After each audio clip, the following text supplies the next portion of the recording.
Continuons notre méditation sur les plaies de Jésus en lui demandant qu'elles soient pour nous source de guérison spirituelle et même de guérison physique s'il plaît à Dieu. Hier, nous avons vu les deux principales blessures infligées à Jésus lors de son procès chez Pilate. Tout au long du chemin de croix, on ne va pas cesser de le frapper, de le fouetter, de lui cracher au visage, mais c'est à la croix qu'on va avoir à contempler ses plaies les plus cruelles, la marque des clous dans ses mains, la marque des clous dans ses pieds, la blessure de son cœur au moment du coup de lance. Le texte de Jean est très sobre. Il nous dit juste « Alors Pilate leur livra Jésus pour qu'il soit crucifié. Ils se saisirent de Jésus, et lui-même portant sa croix sortit en direction du lieu dit le crâne ou calvaire qui se dit en hébreu Golgotha. C'est là qu'ils le crucifièrent et deux autres avec lui, un de chaque côté et Jésus au milieu. On sait aujourd'hui que les clous n'ont pas pu être plantés dans la paume de ses mains. Le poids du corps suspendu à la croix aurait vite déchiré la plaie. Les clous étaient plantés dans les poignets. Or, au niveau des poignets, il y a un nerf extrêmement sensible. Ça exprime d'ailleurs pourquoi, sur le Saint-Suaire, conservé aujourd'hui à Turin, les mains de Jésus semblent n'avoir que 4 doigts. C'est en fait parce que les clous, lorsqu'ils atteignent le nerf du poignet, causent une contraction du pouce vers la paume de la main. Ce qu'il faut retenir ici, c'est que Jésus a dû être suspendu par les nerfs. Donc on imagine à quel point ça a dû être douloureux. Et pour bien comprendre ce que représente cette blessure de Jésus et de quoi elle nous guérit, il faut réfléchir un peu sur ce que représente la main humaine au plan symbolique.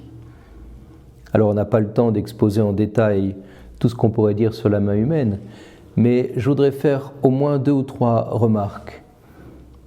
Tout d'abord, il faudrait prendre conscience de la finesse des mains humaines. Au plan anatomique, la main est une merveille. Elle a 27 os, normalement, auxquels sont associés une quarantaine de muscles, des tendons, des nerfs, des veines, des cartilages, des articulations, bien plus nombreuses que dans les autres parties du corps. De plus, je crois qu'à peu près 150 000 fibres nerveuses relient la main au cerveau. Paul Broca, un anthropologue qui a fait une étude comparée de l'homme et du singe, conclut dans un de ses livres que l'homme est le seul mammifère dont la main soit aussi parfaite. La plupart des animaux, en effet, s'appuient sur leurs mains. Du coup, elles doivent être plus dures, plus résistantes, mais aussi elles sont moins flexibles, moins souples, moins fines, moins parfaites. Pensez à tout ce que vous pouvez faire avec vos mains grâce à leur souplesse. Les anciens disaient que la main est l'instrument par excellence, l'instrument des instruments. Aristote, philosophe grec, allait jusqu'à dire que c'est parce que l'homme est le plus intelligent des êtres qu'il a de telles mains. Donc les mains sont le signe de l'intelligence humaine. Et elles sont aussi le signe de sa capacité de prendre en main les choses, de gouverner, de maîtriser. Il y a un lien particulier entre la maîtrise et la main, entre la main et la puissance. Il faut savoir qu'en hébreu, la main se dit yad et que la puissance divine s'exprime avec la lettre yod. Yad et yod. Il y a comme un jugement, un jeu de mots ici. C'est pourquoi cette formule revient souvent dans la Bible et elle est si forte. La main du Seigneur était sur lui. Pour exprimer, vous voyez, le moment où Dieu va mettre sa puissance sur quelqu'un, sa protection sur quelqu'un. Cette expression se traduit liturgiquement par le geste d'imposition des mains. En imposant les mains à quelqu'un au nom de Dieu, au nom de l'Église, on demande que cette personne reçoive la puissance divine pour accomplir sa mission. La main désigne d'abord la communication de la puissance divine qui vient se poser sur nous pour nous bénir et nous protéger. Alors vous voyez, quand le démon fait en sorte que les mains de Jésus soient clouées sur le bois de la croix, c'est comme s'il prétendait maîtriser enfin la puissance du Christ, comme s'il réussissait à rendre le Tout-Puissant impuissant. En un sens, on peut dire que les mains du Christ clouées sur le bois de la croix symbolise la toute-puissance divine apparemment clouée par le démon. À ce moment-là, en tout cas, c'est ce que pense le démon. Il se dit « J'ai enfin cloué la puissance divine sur la croix, c'est moi le plus fort, ses mains ne pourront plus jamais bénir qui que ce soit, aucun des enfants des hommes ne sera béni par ces mains-là. » Pour approfondir les choses, il faudrait chercher dans la Bible toutes les fois où le mot « main » apparaît. Ce serait très intéressant. Pensez par exemple à la parole de David lorsqu'il dit « Il vaut mieux tomber aux mains de Dieu qu'aux mains des hommes ». C'est une sorte de résumé de toute la Bible, cette phrase de David. Pensez à la parole d'Isaïe qui nous dit « Tout l'amour de Dieu pour nous, je t'ai gravé sur la paume de mes mains ». Pensez encore à la dernière parole du Christ en croix « Père, en tes mains, je remets mon esprit ». C'est la toute dernière parole de Jésus et elle me semble exprimer à la fois ce qu'il désire pour lui et ce qu'il désire pour nous.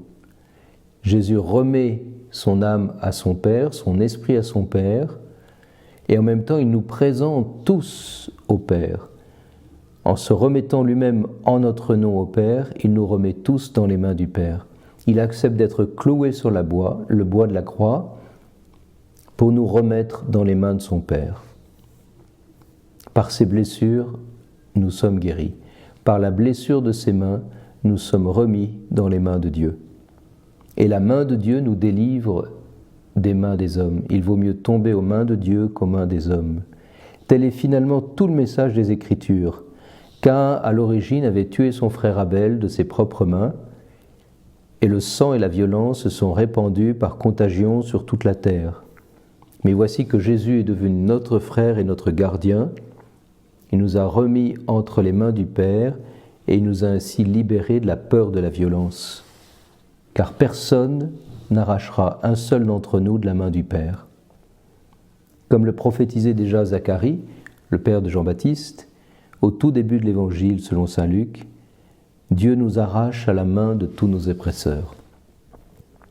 On pourrait encore citer un autre passage très éloquent pour parler du symbolisme des mains. C'est lorsque Jésus ressuscité apparaît à Thomas, l'apôtre, et lui dit « Thomas, avance ta main et mets-la dans mon côté ». Alors Thomas est guéri et il s'écrie « Mon Seigneur et mon Dieu ». Par ses blessures, nous sommes guéris. Thomas voulait voir les plaies du Christ parce qu'au fond, il cherchait une guérison.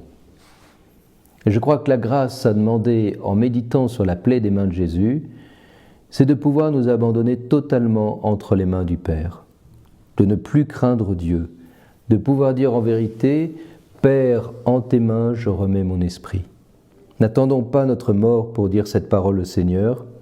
Aujourd'hui même, disons avec le Christ, « Père, en tes mains, je remets mon esprit, arrache-moi de la main de l'ennemi. » Voilà, continuons ainsi notre méditation. Je vous rappelle que nous organisons une retraite toute cette semaine à la paroisse. Vous pouvez nous rejoindre pour les laudes à 7h40 et la messe à 8h. Un café sera proposé comme chaque jour à l'issue de la messe. Eh bien, à tout bientôt.